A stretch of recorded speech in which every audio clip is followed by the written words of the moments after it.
السلام علیکم ورحمۃ اللہ وبرکاتہ۔ دوستو، آج کی ویڈیو میں ہم ایک اہم سوال کا جواب ڈھونڈیں گے۔ نفس کو بڑا کرنے کا طریقہ کیا ہے؟ زیادہ تر لوگ جب یہ سوال کرتے ہیں تو اس کے دو مطلب نکل سکتے ہیں۔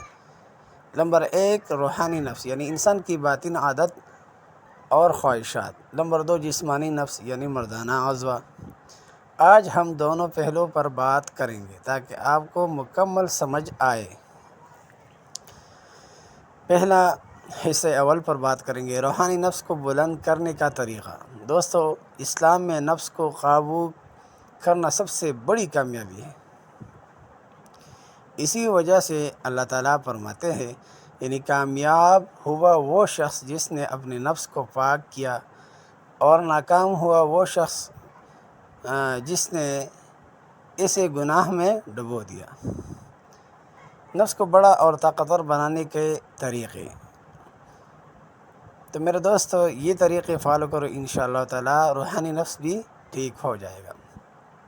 نمبر 1، 5 وقت کی نماز پابندی سے پڑھے۔ نمبر 2، قرآن کی تلاوت اور ذکر کرے۔ نمبر 3، روزہ رکھے تاکہ صبر اور ضبط پیدا ہو۔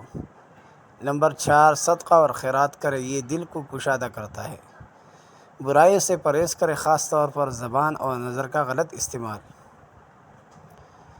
میرے دوستو، یہ سب کرنے سے آپ کا روحانی نفس بڑا اور مضبوط ہو جائے گا۔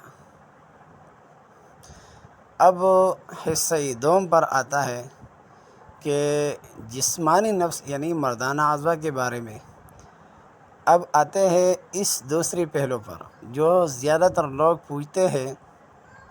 یاد رکھیں، مارکیٹ میں جو نسخے اور دوائیاں ملتی ہیں، ان میں سے اکثر وقتی اثر ڈالتی ہے اور نقصان دہ بھی ہو سکتی ہے۔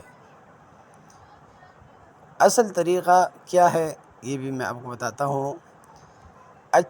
اچھی غذائی کائے، بادام، اخروٹ، دودھ، شہد، کھجور، اور دوسری بات یہ ہے کہ ورزش کرے، خاص طور پر یعنی ایکسرسائز کرے، جو مردانہ طاقت کے لیے بہت فائدہ مند ہے۔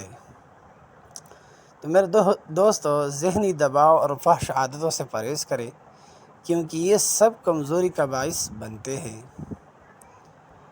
اگر پھر بھی مسئلہ ہو تو لازمی کسی ماہر ڈاکٹر یا حکیم سے رجوع کریں۔ لیکن ایک بات یاد رکھیں، صحت مند خوراک اور صاف زندگی اصل علاج ہے۔